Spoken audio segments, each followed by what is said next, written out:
Elias had always loved the forest near his town, the way the pines whispered, the way the air felt colder even in summer. That afternoon, the sky was dull and pale, the kind of washed-out gray that made sound carry strangely far. He and his friends walked along the narrow trail, talking lazily, kicking stones, joking about how quiet the woods were. Nothing felt wrong yet, not really. At one point, Elias jogged ahead, turned around, and cupped his hands around his mouth. "You coming or what?" he shouted, laughing. His voice echoed lightly through the trees, bouncing back like rubber. He waited for his friend Mark to shout back. They always yelled dumb stuff at each other in echoing places. But what came back wasn't Mark. The response shot through the forest immediately, with no delay, like someone had been waiting right behind the trees, mouth pressed up against them. "I'm here, are you?"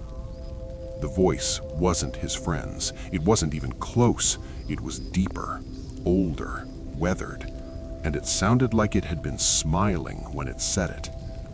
Elias froze. He knew how an echo should sound, warped, distant, thin. But this wasn't an echo. This was a reply.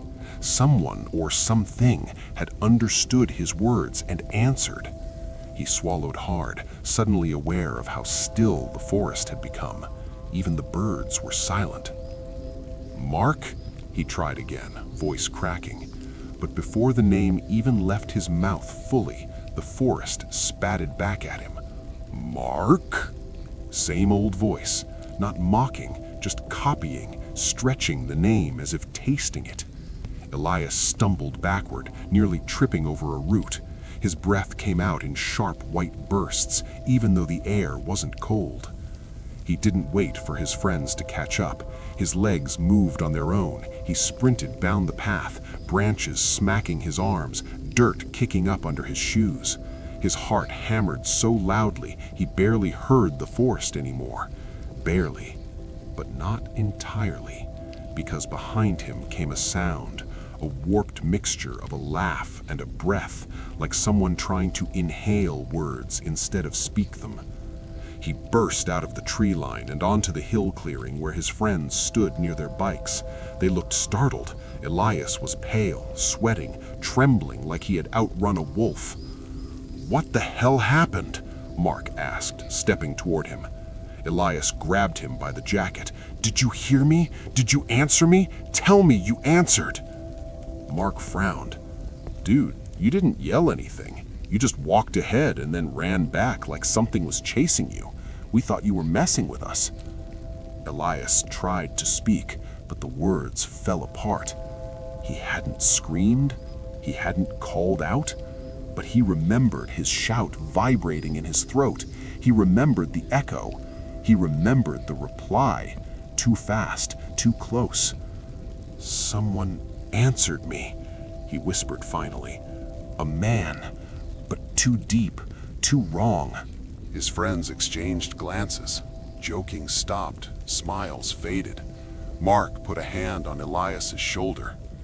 "Maybe it was a hunter," he offered. "Someone else in the woods." But there were no hunters allowed there. No camps, no houses, no one. And Elias knew, absolutely knew, the voice was not human in the way it should have been. That night, Elias couldn't sleep. He kept replaying the moment in his mind, the speed, the tone, the way the voice seemed to know exactly what he meant.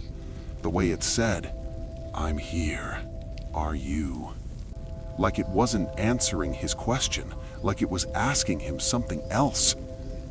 He closed his eyes, but every time he did, he imagined someone standing just inside the tree line, lips peeled into a strange half-smile, waiting for him to speak first so it could learn his voice better.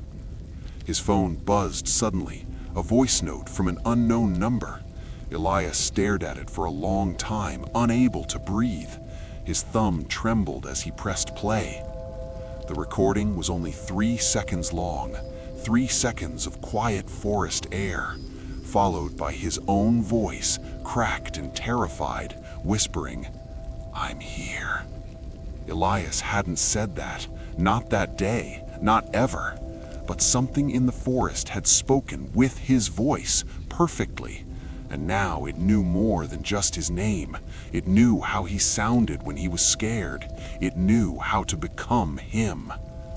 The last thing on the recording was a faint rustle, like someone shifting closer to the microphone.